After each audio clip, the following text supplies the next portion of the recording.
নতুন একটা গুরুত্বপূর্ণ ভিডিও নিয়ে আপনাদের মাঝে হাজির হয়েছি আমি নাজমুল হাসান। দেশ ও দেশের বাইরে থেকে যেখান থেকে ভিডিওটা দেখছে অভিনন্দন। আশা করি আপনারা সকলেই ভালো আছেন।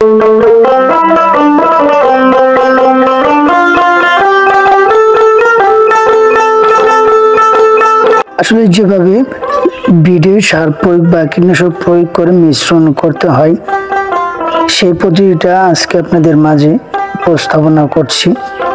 তো অনেকেই আসলে সার বা কীটনাশক প্রয়োগ করেন বা জমিতে প্রয়োগ করেন, আমরা কিন্তু সরাসরি বিডে প্রয়োগ করি এবং কিভাবে আমরা এই বিডে সারটা মিশ্রণ করি এবং কি উপযোগী করে তুলি সেটা আপনাদের মাঝে তুলে ধরছি।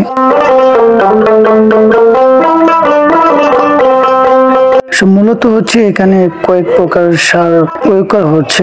এবার কিন্তু আরেকটা সার বেশি কিন্তু ব্যবহার করা হচ্ছে। এর কারণটা হচ্ছে যেহেতু বর্ষাকাল, সেই কারণে কিন্তু যে বীজটা বপন করার পরবর্তীতে কিন্তু মারা যাওয়ার চান্স থাকবে বর্ষাকাল পানি জমে থাকলে। সে কারণে কিন্তু যে সবুজ বর্ণের এটা দেখতে পাচ্ছেন, সেখানে কিন্তু এটা এক্সট্রা মিশ্রণ করেছি আমরা। তো প্রথম ধাপে কিন্তু আমরা প্রত্যেকটা বিডে কিন্তু এরকম ভাবে ছিটিয়ে দেওয়া হচ্ছে সার। তার পরবর্তীতে আমরা কিভাবে মিশ্রণ করব বা বিটটা জমি বা বিটটা উপযোগী করে তুলব কিভাবে মিশ্রণ করে সেটা আপনাদের।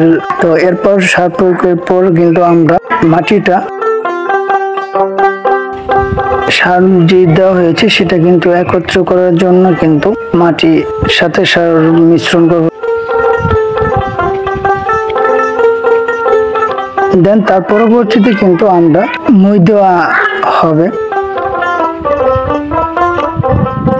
মই দিয়ে একবারে মাটিটা কিন্তু বিটের সাথে অ্যাডজাস্ট হয়ে যাবে।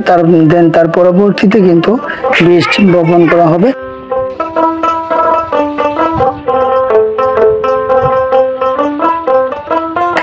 এর ফলে কিন্তু আপনার সার যে সেটা কিন্তু কম লাগবে জমিতে প্রয়োগ করলে।